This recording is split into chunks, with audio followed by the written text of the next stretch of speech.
este tesouro em vasos de barro. Segura aí. Deixa eu fazer uma pergunta. E neste verso que eu li, há duas expressões, que é tesouro e vaso de barro. Eu tenho uma pergunta para fazer, para saber se vocês entenderam. O que é o tesouro? Você sabe? O Espírito Santo. O tesouro é Cristo, é a palavra, é o Espírito Santo. O tesouro que nós temos é a palavra de Deus. O tesouro que nós temos é Cristo. O tesouro que nós temos é o Espírito Santo da promessa que foste selados para aquele grande dia, o grande dia do Senhor. Este é o tesouro que tem dentro de cada um de nós. É este tesouro que mora aí dentro de vocês. Glória a Deus. Paulo vai fazer uma pergunta tão retórica, tão espantosa para a igreja de Corinto. Não sabei vós, é como se eu falasse assim, ó, Johnny, você não sabe que Sol é formado por uma tríade de notas? É como se eu dissesse isso. O acorde de Sol é formado por uma tríade de notas. Isso para quem toca é óbvio. E Paulo vai dizer para a igreja de Corinto: não sabem vós que sois templo do Espírito Santo de Deus, o qual habita dentro de vós, sois tabernáculo de Deus. É como se Paulo estivesse falando assim: até hoje, misericórdia, vocês estão com dúvida disso ainda? Aí eu pergunto, igreja, vocês têm dúvida disso ainda? Não. Igreja, o Espírito Santo que habita dentro de nós, que é esse tesouro que mora aqui, que é a presença de Deus. O Johnny disse algo interessante. Ô Johnny, você pregou para mim, tá ligado? Vou pegar umas caronas aí.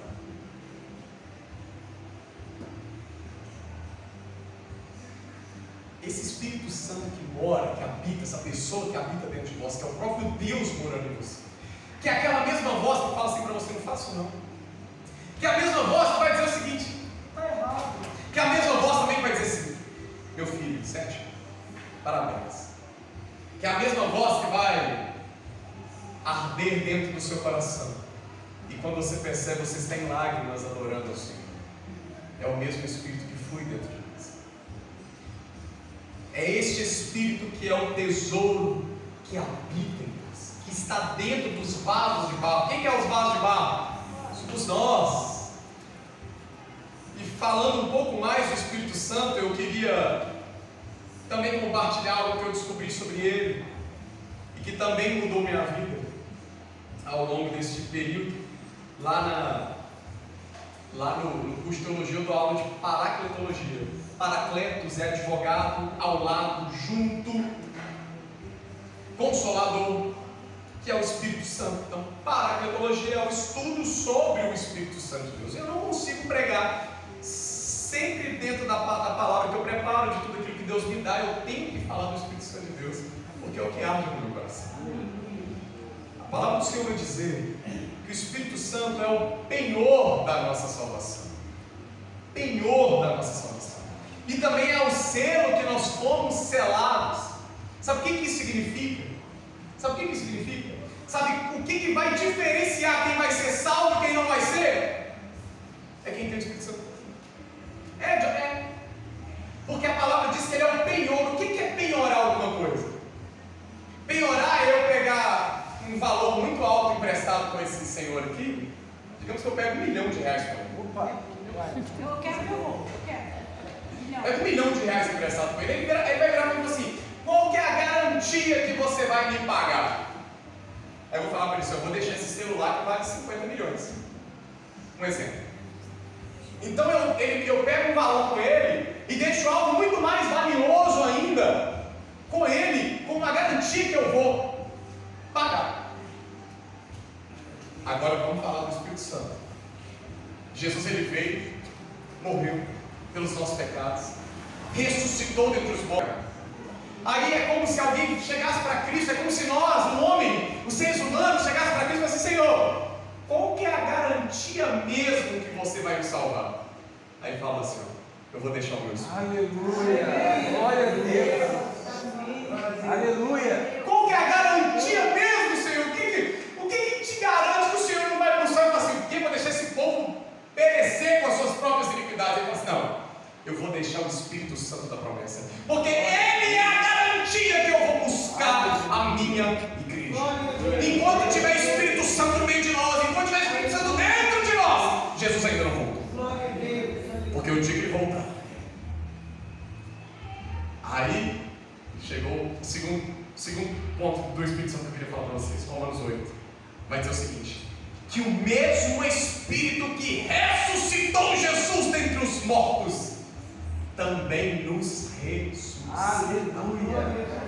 Glória a Deus. Então, quando nós morrermos com o Espírito Santo de Deus, Jesus ele vai voltar, e sabe quem que vai ressuscitar o nosso corpo para um corpo de glória? Sabe quem que vai transformar essa reis, carne, essa matéria que já é corruptível, que já foi vendida como escravo para o pecado, como Paulo vai dizer? É Ele. Glória a Deus. É o Espírito Santo. Então vou te dar um conselho nessa noite, para eu poder continuar, para eu falar agora do vaso de barro. Quando você acordar amanhã, não pense em nada, não pense em se arrumar, não pense em escovar os dentes, não pense nem em abrir os olhos, não pense em dar um bom dia para sua esposa, não pense nisso. Pense no Espírito Santo. Quando você acordar de manhã, você abre o olho e você diz: Senhor, bom dia, Espírito Santo, você está aqui comigo? Está aqui? Oh, glória, você está aqui. Eu sinto a sua presença. Eu sou salvo para a pessoa do Senhor Jesus Cristo. Glória a Eu Deus. sou um habitante do céu. Obrigado, Espírito Santo, obrigado. Agora eu posso abrir o meu olho, quem sabe eu já estou no céu. Não deixe, não negligencie o Espírito Santo. Pelo amor de Deus. Pelo amor de Deus. Mas eu não vim essa noite somente para falar do Espírito Santo de Deus. Quem que é o vaso de barro? E esse tesouro está onde? Em vasos de barro. E sabe o que significa? Eu pesquisei para tentar entender o que Paulo está querendo dizer para a igreja de Corinto, o que é vasos de barro. E eu cheguei em duas conotações. Primeiro, a palavra que ele usa é uma palavra que denota fragilidade, é uma palavra que denota pequenez, é uma palavra que denota sem utilidade nenhuma. É como se algo que não tem utilidade. É um vaso de barro. Tem muitos vasos muito bonitos e muito valiosos, mas não é o nosso caso. Tem muito vaso que é muito útil, que é muito enfeitado, mas não é o nosso caso. A palavra do Senhor diz que temos esse tesouro em vasos frágeis, que temos esse tesouro em vasos pequenos, que temos esse tesouro em vasos que ninguém dá muito valor para eles. Somos nós. Essa é a primeira referência do vaso de barro. Segunda referência do vaso de barro. A outra referência de vaso de barro é um trocadilho que eles usavam na época. É como se eu tentei pensar num trocadilho para a gente conseguir entender. Eu não consegui pensar em nada. Mas é como se ele dissesse o seguinte: lembrei. Quando o menino ele é muito arteiro, o filho, os nossos filhos, podemos dizer dessa forma, o que a gente fala? Esse menino é uma bênção. Mas é mesmo uma bênção que você queria falar? Não. Mas você falou bênção para poder abençoar ele, talvez até para profetizar em nome de Jesus que esse filho vire uma bênção. Porque no exato momento ele não está sendo.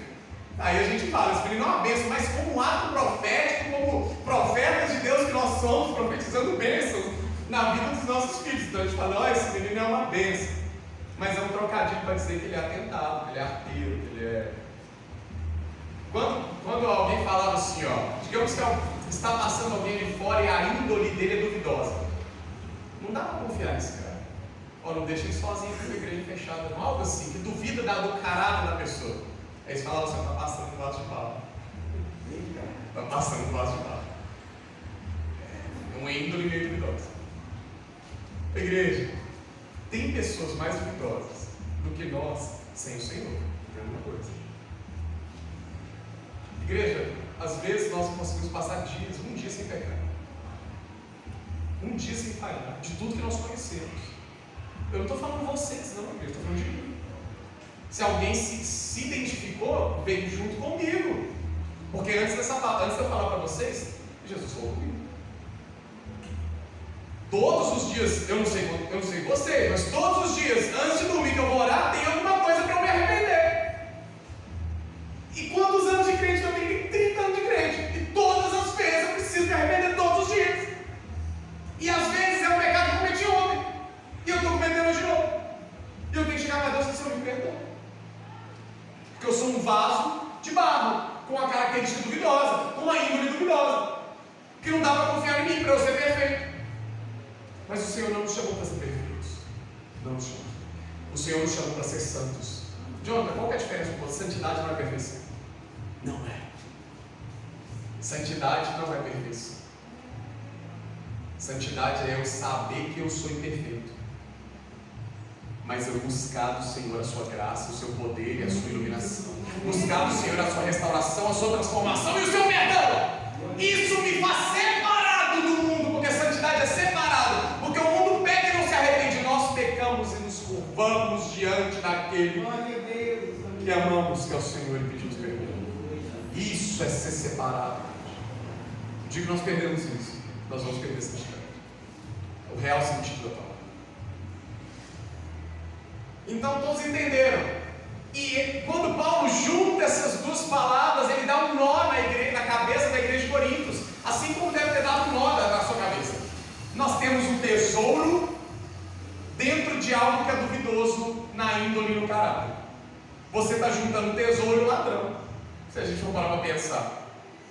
Mas Paulo disse exatamente isso. Temos um tesouro que é o Evangelho, que é o Espírito Santo, que é a palavra de Deus, dentro de um vaso de barro, que somos que é você, que precisamos, que carecemos de perdão, de transformação todos os dias. Mas temos em nós um tesouro valiosíssimo, que é o Espírito Santo de Deus, que é a palavra de Deus, que é o Evangelho de Deus. E nós temos isso dentro de nós. Mas isso não foi acidente de Deus, foi proposital. Isso não foi acidente, Deus errou quando deu para nós o Espírito Santo. Não errou, nunca errou, nunca vai falhar. Continua o texto dizendo: para que a excelência do poder seja de Deus e não de nós. Igreja, o Luciano subirá a falar algo interessante. Ele fala o seguinte: se a Bíblia fala muitas vezes a respeito da mesma coisa, deve ser que aquilo é muito importante. Porque a Bíblia relativamente ela é pequena.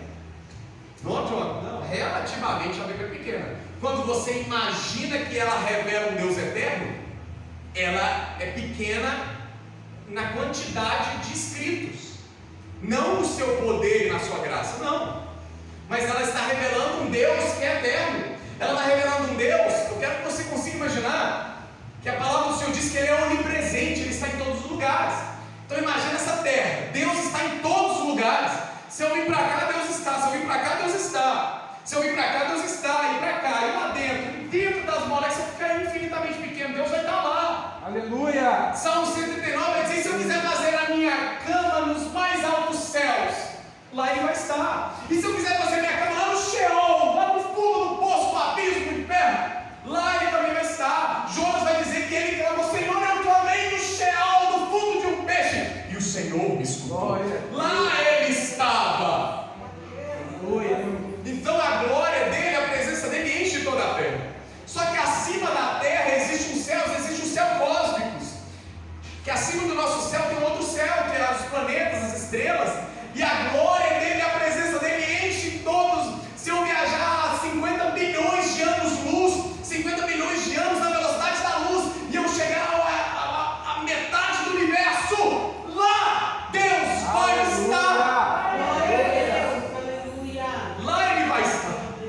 E esse céu cósmico é maior do que o céu que vivemos. Vivemos na terra, que é um céu grande.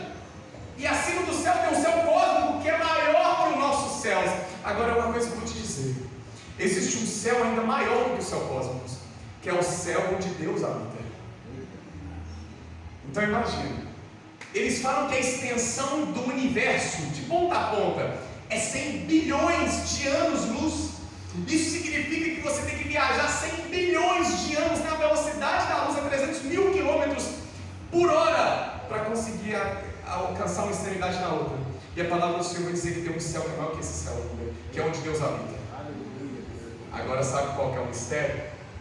Isaías vai dizer que os céus dos céus não conseguem contê-lo de tão grande que ele é. Aleluia. Esse é o nosso Deus.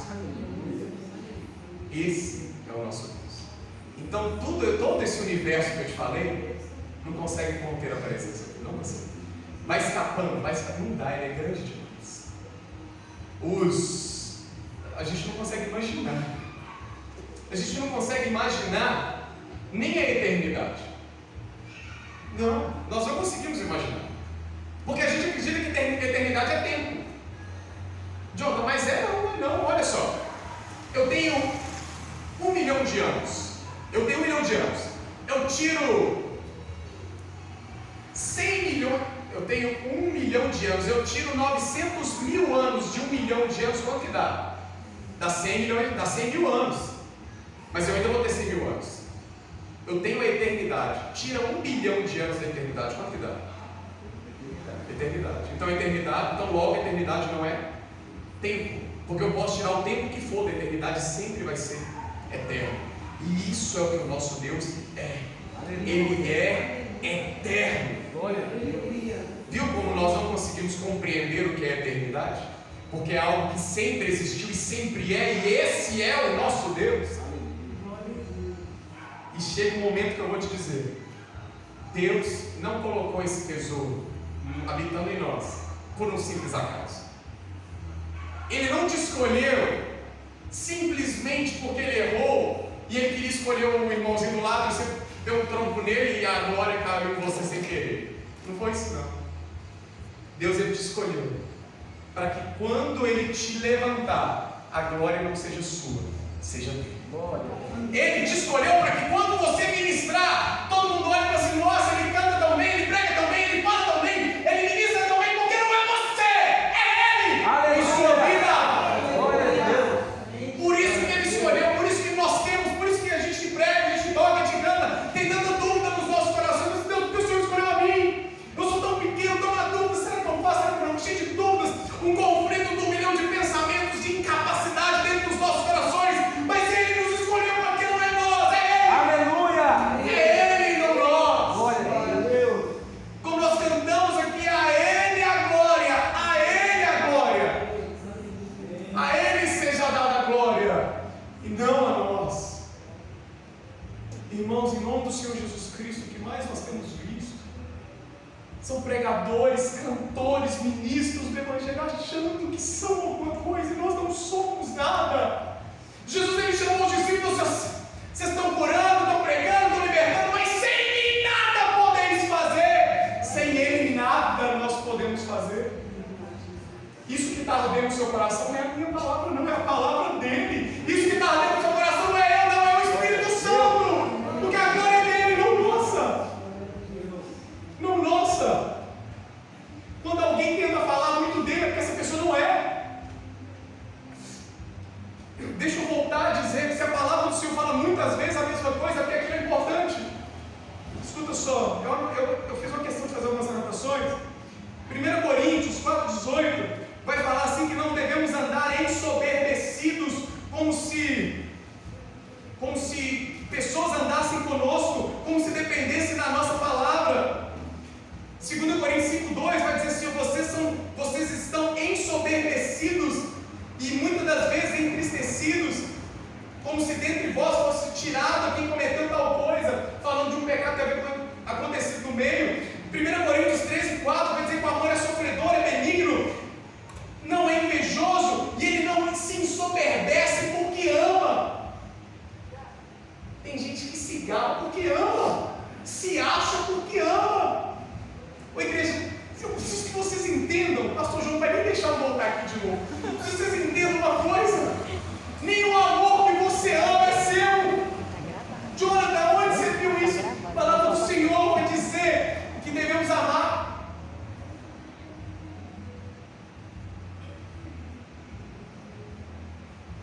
Eu vou achar esse versículo.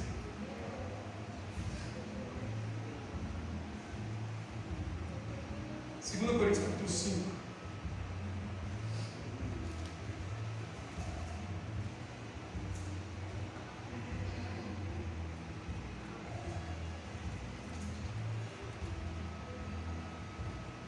A palavra do Senhor vai dizer: irmãos, eu acho que não está em cima. A palavra do Senhor vai dizer que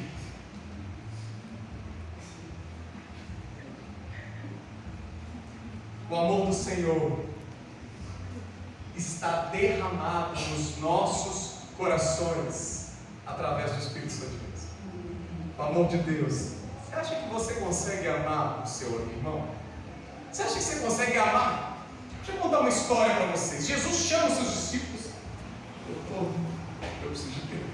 Jesus chama os seus discípulos e fala assim, ó, aqui, no Sermão do Monte: se alguém roubar a tua capa, dê também a tua túnica. Se alguém te obrigar a caminhar 1 milha, caminhe 2. Façais com os outros aquilo que você quer que faça com você. Se alguém te dá um tapa na cara. Quem falou isso? É difícil. Falar é fácil. Agora olha só, escuta só o que eu vou falar assim. Jesus estava ensinando isso para os seus discípulos. Para quem? Para os seus discípulos. E uma multidão de pessoas dos seus discípulos estavam lá do lado, ouvindo as palavras de Cristo. Aí os discípulos saíram assim: então se alguém me roubar, tem que dar a túnica também. Que palavra dura, mas é de Jesus. Que palavra é só. E eles saíram assim: Jesus é muito bom.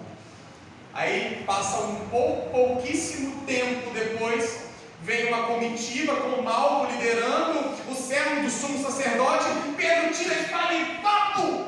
Primeira oportunidade de exercer o amor de Cristo, está arrancando a orelha dos outros. É isso. Tinha o Espírito Santo, igreja? Não tinha. Ia cumprir? Não ia cumprir. Porque com as próprias forças de nós mesmos, você não consegue cumprir as Escrituras. Igreja, o povo não conseguia cumprir a lei.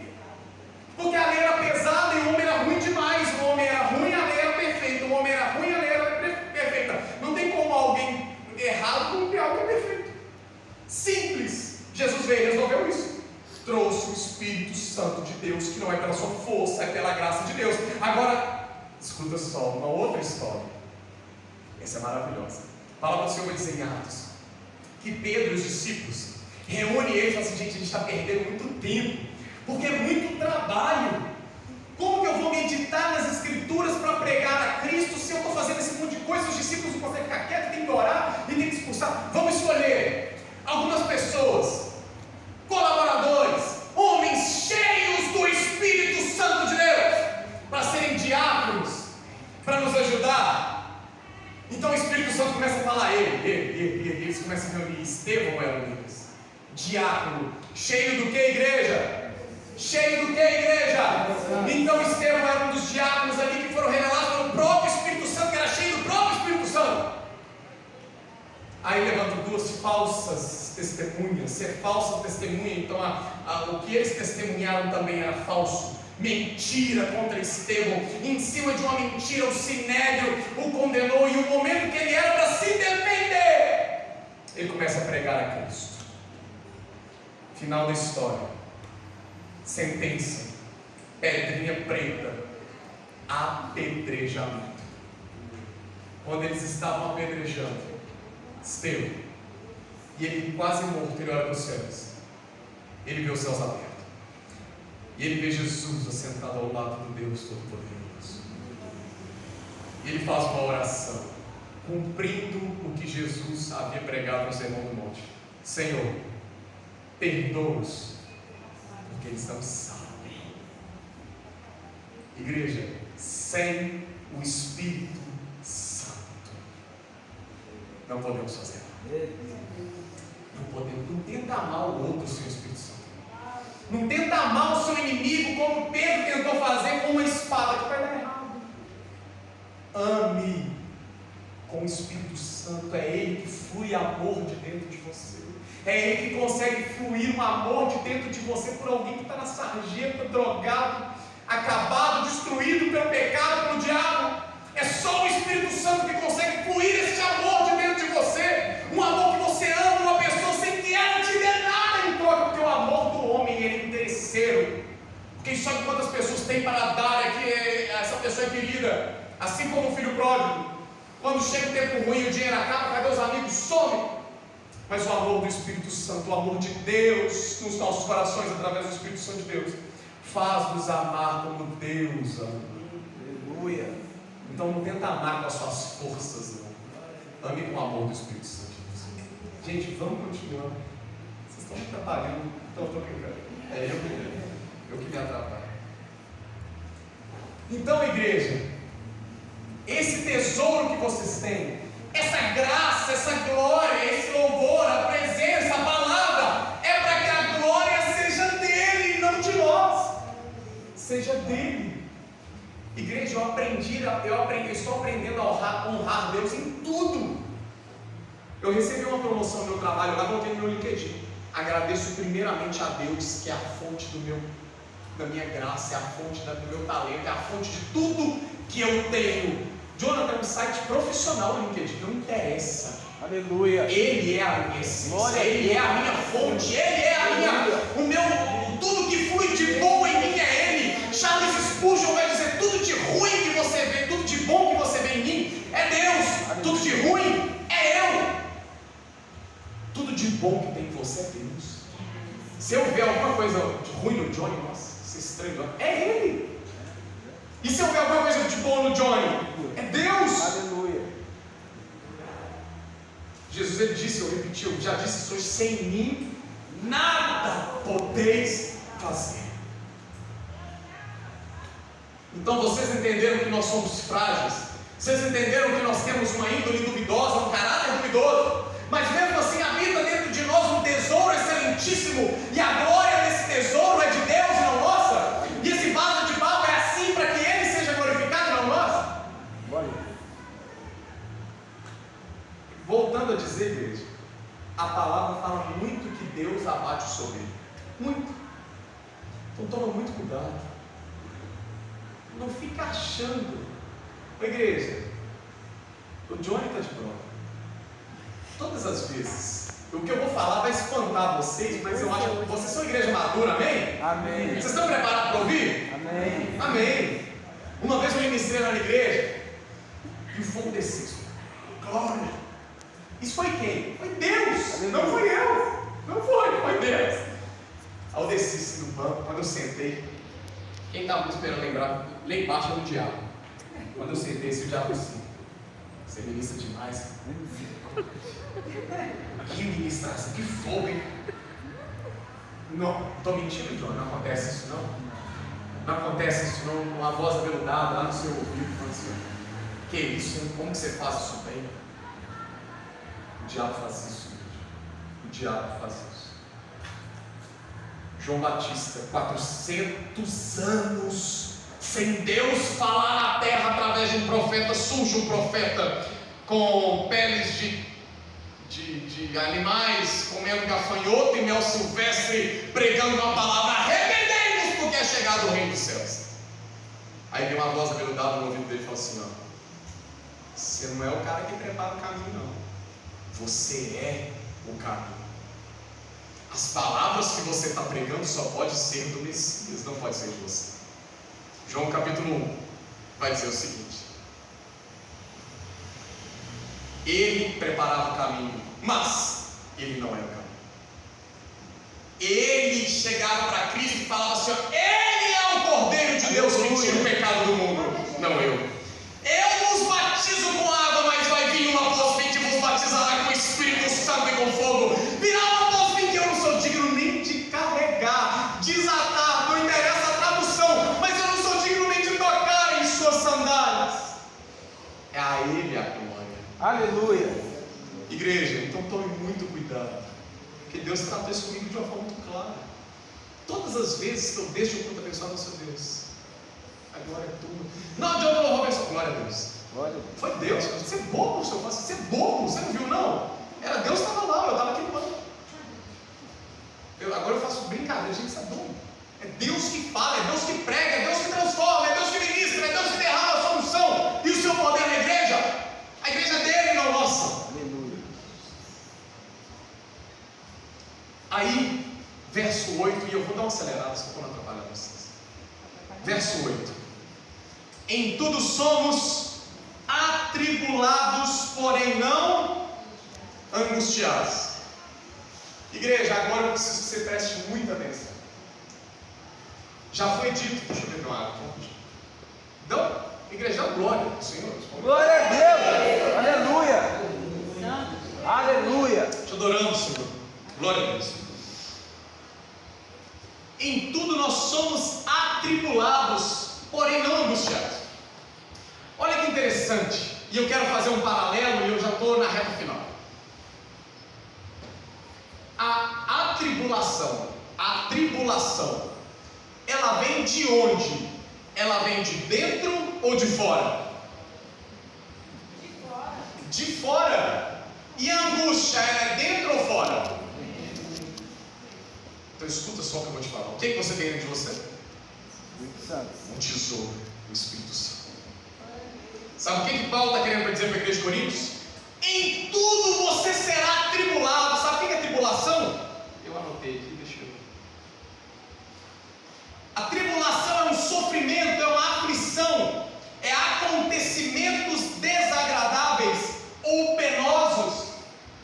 A tribulação é algo que acontece com você que veio para te derrubar. Só que Paulo está querendo dizer assim: você vai ser atribulado, porque a tribulação ela vem de fora, mas você não pode deixar aquilo que está de fora atrapalhar aquilo que você tem dentro de você. Porque tem muitos crentes que são atribulados e ficam angustiados. E Paulo acabou de dizer no verso anterior que nós temos um tesouro dentro de nós. O Espírito Santo habita dentro de você. Aí a gente deixa uma coisa que acontece do lado de fora atrapalhar um poder grandioso que está dentro de nós. Vocês estão conseguindo entender? Então, vem uma pressão sobre nós, vem uma tribulação sobre nós, vem uma pressão sobre nós do lado de fora. Mas Paulo fala assim: pelo amor de Deus, você vai ser atribulado em tudo, na sua casa, nas suas finanças, na sua família, vai ser atribulado no trabalho, vai ser atribulado no casamento, vai ter tribulações em todas as áreas da sua vida. Mas pelo amor de Deus, não deixe que isso atrapalhe o tesouro que tem dentro de você, não deixe que isso mude quem você é por dentro, porque a tribulação ela pode vir por fora, mas a angústia significa um estado de ansiedade, inquietude, sofrimento ou tormento interno. Vem a tribulação do lado de fora e a gente fica ansioso. A gente fica ansioso tendo dentro de nós um tesouro valiosíssimo, que o mundo inteiro não consegue comprá-lo. Eu vou precisar contar isso. Gênesis capítulo 1, o Senhor vai dizer assim, quando começa a contar o cenário, a história de como tudo começou. No princípio criou Deus os céus e a terra estava sem forma e vazia. Nesse exato momento que eu vou continuar a narrativa, entra um segundo personagem na história, em Gênesis capítulo 1, verso 2, e o Espírito de Deus pairava sobre as águas. Aí introduz o Espírito Santo. No segundo versículo da Bíblia, o Espírito Santo está lá. Então o verso 3 vai dizer o seguinte: e disse Deus, que haja luz. Disse para quem, igreja? Me responda. Disse para o Espírito dele. Deus não só entrou dois personagens na narrativa e Deus começa a falar. Então é porque ele está dizendo para o segundo personagem. O Espírito Santo pegou a palavra que Deus liberou de poder e autoridade e criou todas as coisas. O Espírito Criador que pega a palavra de Deus e transforma vidas está dentro de você. Glória a Deus. Meu Deus do céu. Aleluia. Você vai ser atribulado, igreja. Jesus vai dizer: no mundo nós teremos aflições, mas não deixa isso mudar quem você é, o pensamento de quem você é em Deus. Quantas tribulações nós enfrentamos no trabalho, na casa, na Mas isso não muda que você é templo do Espírito Santo, isso não muda que você é morada do Espírito Santo. Não fica assim, não, vem, tá vindo flecha, tudo, em tudo quanto é lugar, mas o Senhor é comigo, o Espírito Santo é comigo. Isso é um choro, pode durar uma noite, mas a alegria vem pela manhã. Mil cairão à minha direita, 10 mil à minha esquerda, mas eu não serei atingido, porque tu estás comigo, Senhor. Aleluia. Ainda que eu ande pelo vale da sombra da morte, não temerei mal algum, porque tu estás comigo, a tua vara e o teu cajado me consolam. Em nome do Senhor Jesus Cristo, não deixe que as tribulações da vida mude a essência de quem você é em Deus. Segundo, ele diz o seguinte: perplexos, na continuação do texto, porém não desanimados. Quando nós estamos perplexos, é o que? Fora por dentro. E o desânimo vem de onde? Paulo ele começa a fazer esses dois paralelos. O que te acontece de dentro e o que te influencia, o que te acontece por fora e está te influenciando por dentro. A palavra perplexo significa aquele indeciso, um tomado de espanto, atônico. Às vezes nós ficamos indecisos de como nós vamos proceder. Às vezes nós ficamos assim, meu Deus, que situação é essa? A gente fica assustado com as coisas que aparecem na nossa vida. Mas o desanimado significa sem ânimo, desencorajado, sem animação para nada. Igreja, a gente pode ficar assustado, a gente pode ficar confuso, mas nós não podemos perder o ânimo e a graça que é a glória de Deus, a palavra, os louvores, tudo isso que envolve o reino. Ficar perplexo, Paulo está falando que a gente pode. Ficar indeciso, Paulo está falando que a gente pode. O que nós não podemos é ficar desanimados. O desânimo é terrível. Já começou com alguém desanimado? Nossa, o Roberto Justus, aí eu já falo da minha área profissional. O Roberto Justus, ele fala o seguinte: eu prefiro segurar um louco do que empurrar um bobo. Um cara que pessimista, desanimado, vamos fazer isso? Ó vida, ó céu.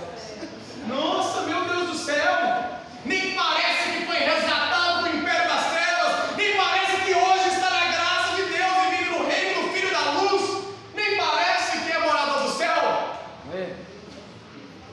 Fique indeciso, igreja, fique assustado, fique atônico, só não fique desanimado. E ele vai dizer o seguinte: perseguidos, porém não desamparados. Igreja, Paulo está dizendo o seguinte: nós sofreremos perseguições, mas o desamparo, mas a falta de apoio, mas a falta de... entenda só, escuta algo que eu vou dizer para você. Você pode até ser perseguido por algumas pessoas, perseguido no trabalho, perseguido na vida, perseguido por amigos, enfim, não interessa. Mas desamparado, sem o amparo do Senhor. Igreja, a palavra do Senhor diz que quando Jesus estava subindo aos céus, Ele olha para os seus discípulos e fala assim: eis que estarei convosco todos os dias. Até quando? A consumação dos séculos. Aleluia. Então alguém aqui tem dúvida que Jesus está conosco ou não? Eu não tenho dúvida nenhuma.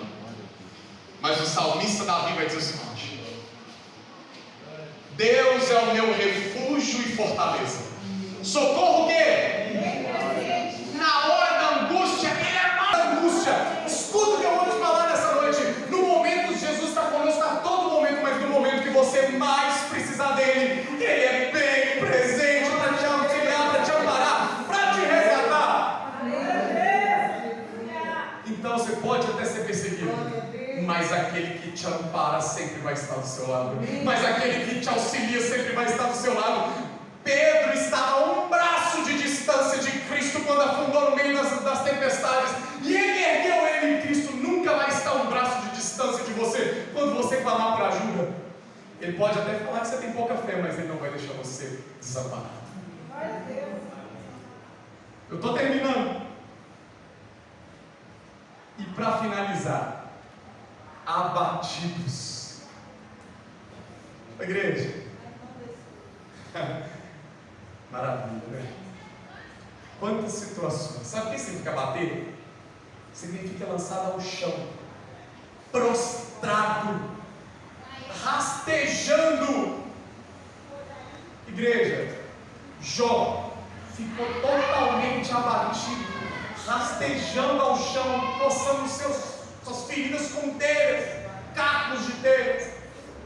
Tem situações que você pode perder o seu chão, você pode perder o seu tudo, mas o Senhor